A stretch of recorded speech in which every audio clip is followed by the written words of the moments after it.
Saudara, munculnya klaster liburan juga lonjakan kasus corona nasional setelah libur panjang Juli dan Agustus lalu tentu menjadi catatan penting bagi semua pihak. Pemerintah sudah berupaya mengantisipasi segala kemungkinannya. Tapi apakah ini akan cukup efektif meredam keinginan masyarakat, khususnya mereka yang ingin mengisi liburan panjang pada akhir bulan nanti? Kita bahas bersama epidemiolog Universitas Airlangga, Profesor Windu Purnomo. Selamat malam, Prof.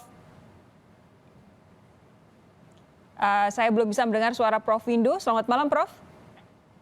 Halo, selamat malam. Sehat ya? Saya dengar. Ye. Oke.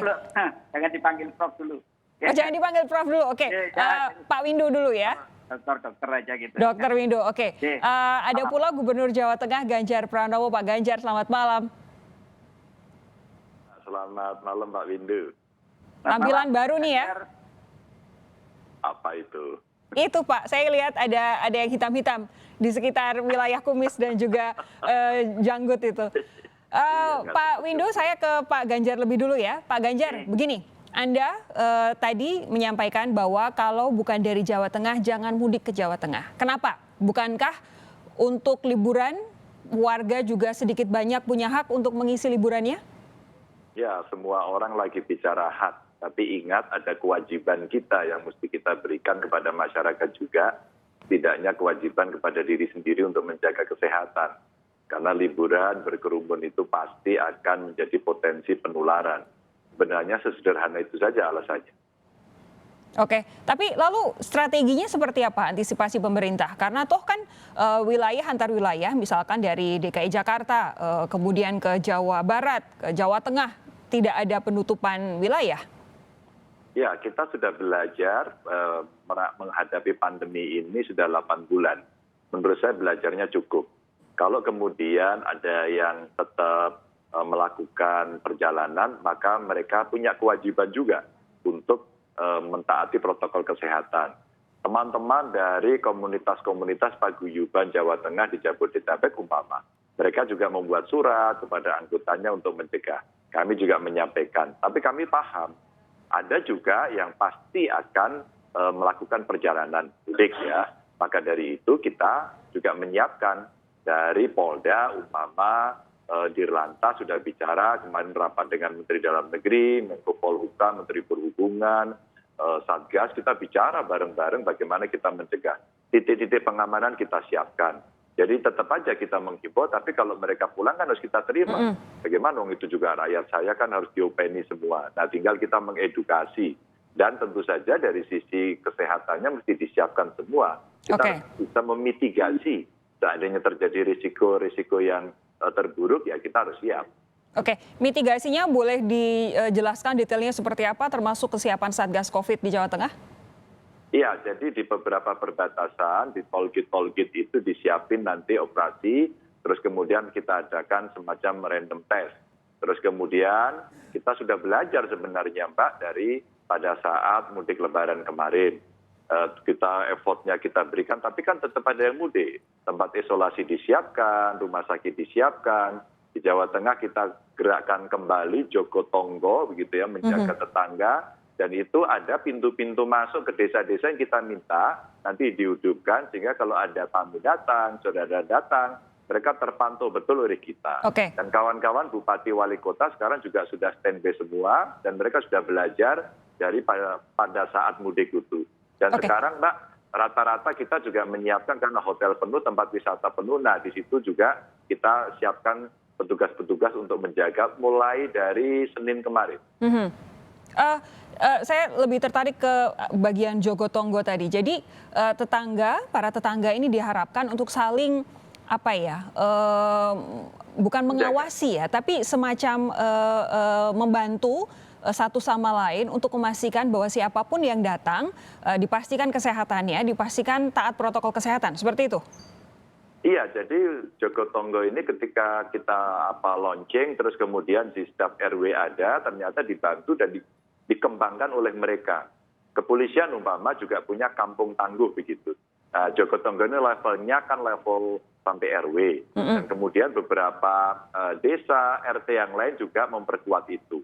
Mereka punya semacam posko-posko kecil begitu Mbak, yang selama ini mereka pakai untuk jaga. Ya. Ya, karena kemarin agak bosen sih, jadi agak ya santai-santai dikit gitu. Maka sekarang kita gerakkan lagi, khusus untuk menghadapi libur panjang ini, mereka kita minta untuk standby lagi dengan pekerjaan seperti sebelumnya. Dan sekarang dibantu Telkom, kita ada aplikasinya.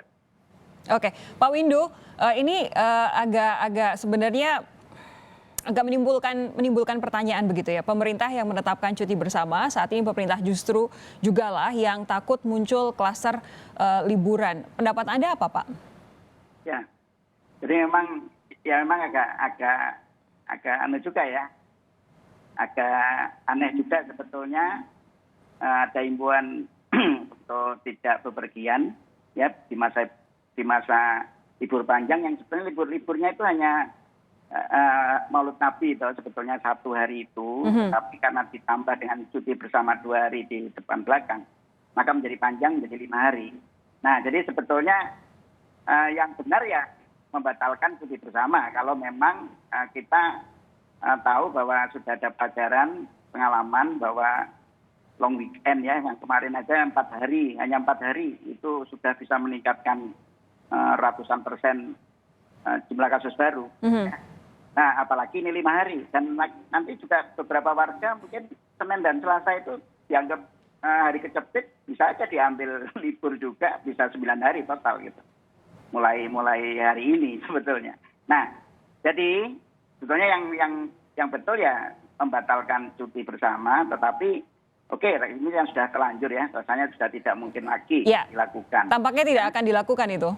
Tidak akan dilakukan ya, dan sudah sangat dekat ya. Nah, jadi tentu antisipasi ini yang paling penting. Jadi seperti Pak Ganjar tadi sudah benar itu. Jadi melakukan antisipasi yang jadi setiap satgas daerah, pemerintah daerah harus siap-siap karena mereka akan didatangi oleh ribuan orang karena perjalanan panjang itu sudah tidak masalah kalau apalagi di Jawa ya, karena infrastrukturnya bagus dan liburnya sangat panjang. Nah, yang perlu diwaspadai ini yang begini, kan daerah-daerah di Jawa maupun di luar Jawa ya, ini kan masih banyak yang merah, masih ada yang merah, meskipun sudah trennya ada penurunan. Ya, katakanlah di Jawa Timur itu sudah bebas dari merah sampai 3 minggu terakhir sampai hari ini. Tapi Jawa Tengah masih, ya ada kabupaten kota yang merah, DKI mungkin ya masih merah, dan Jawa Barat mungkin ada satu daerah yang merah. Dan itu kalau memang mereka bepergian dan mereka membawa virus, karena virus kan dibawa manusia ya, bisa jalan-jalan sendiri. Maka pergerakan masif ini yang mungkin masif ya, jadi prediksi saya masif ini, itu akan bisa tadi dari daerah merah atau oranye ya. Jadi merah dan oranye itu kan sebetulnya risiko yang besar, Mas. Ya. Kecuali yang kuning dan hijau. Nah, ini bisa melunturi. Jadi yang daerah-daerah yang merah dan oranye ini bisa melunturi ya, seperti kain itu melunturi kain-kain lain yang lebih jernih gitu. Nah, ini yang harus kita waspadai, makanya pemerintah daerah ini harus betul-betul harus siap menghadapi ribuan orang yang akan datang. Oke. Terutama Kuncinya adalah pemerintah daerah yang harus siap mau tidak mau, karena memang keputusannya sudah demikian, minggu depan akan ada cuti bersama dan libur panjang. Tapi sebenarnya begini, karena memang posisinya sudah diputuskan, walaupun kemudian ada imbauan untuk tidak liburan, tapi kalau saya pribadi menduga pasti tetap akan banyak yang pergi liburan. Bisakah sejelek-jeleknya liburan tapi sekaligus tetap sehat? Akan dijawab oleh 2 narasumber saya sesaat lagi, saudara. Tetap bersama kami, Sapa Indonesia Malam segera kembali.